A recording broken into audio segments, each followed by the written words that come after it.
વડોદરાના કિશનવાડીમાં યુવક પર ચપ્પુ વડે જીવલેણ હુમલો કરવામાં આવ્યો। ઈજાગ્રસ્ત યુવકને હોસ્પિટલ ખસેડવામાં આવ્યો હતો। વારસિયા પોલીસ તપાસમાં જોતરાઈ ગઈ છે।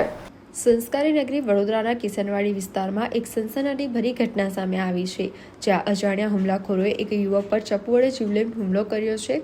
આ અચાનક થયેલા હુમલામાં યુવકને શરીરે ચપ્પુના ગંભીર ઘા વાગતા તે લોહીલુહાણ હાલતમાં ઢળી પડ્યો હતો।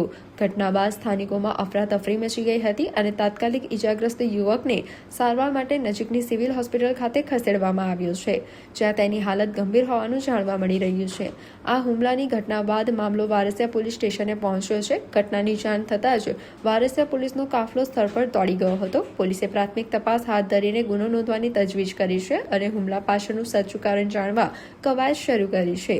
હુમલાખોરો ગુનો આચરીને ફરાર થઈ ગયા હોવાથી પોલીસે તેમને ઝડપી પાડવા માટે જુદી જુદી ટીમો બનાવી ચક્રો ગતિમાન કર્યા છે। આસપાસના સીસીટીવી કેમેરાની ફૂટેજ ચકાસીને આરોપીઓનું સગળ મેળવવાની કામગીરી પૂરજોશમાં ચાલી રહી છે। રહેણાંક વિસ્તારમાં બનેલી આ ઘટનાથી સ્થાનિક રહીશોમાં ભય અને ચિંતાનો માહોલ વ્યાપી ગયો છે।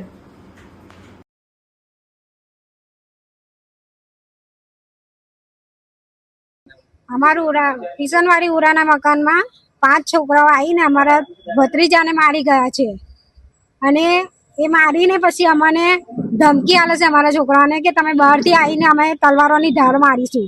ઉપરથી મારી તો ગયા છે અને ઓલરેડી ઉપરથી તલવારોની ધાર મારવાનું કે છે। તમે આનો અમને નિર્ણય આપો ને અમને જવાબ આપો કે અમારે શું કરવું આ રીતે, ના તો અમારા હાથ પર અમને છોડી દો તો અમે એમનો કોઈ ફેસલો કરીએ। કશું જ નથી, કઈ છોકરી બાબતમાં છોકરી નાદાન બુદ્ધિ હતી, નાદાન બુદ્ધિમાં એને બોલાવી ઈશારો કર્યો, એ છોકરો સમજાવ ગયો કે મારે આ બાબતમાં અમારે કશું નથી, છતાં એ છોકરાને બોલાયો અને ત્યાં આગળ ધાબા પર બોલાવીને એને ઈશારો કરીને વાતચીત કરી અને આ રીતે ઉઠાતો તો દાદરમાંથી જે છોકરાને મારવાનું ચાલુ કરી દીધું।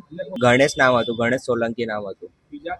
બીજું કઈ કૌશિક સોલંકી હતો અને બીજા 3 જણ હતા, એમનું નામ નહીં ખબર।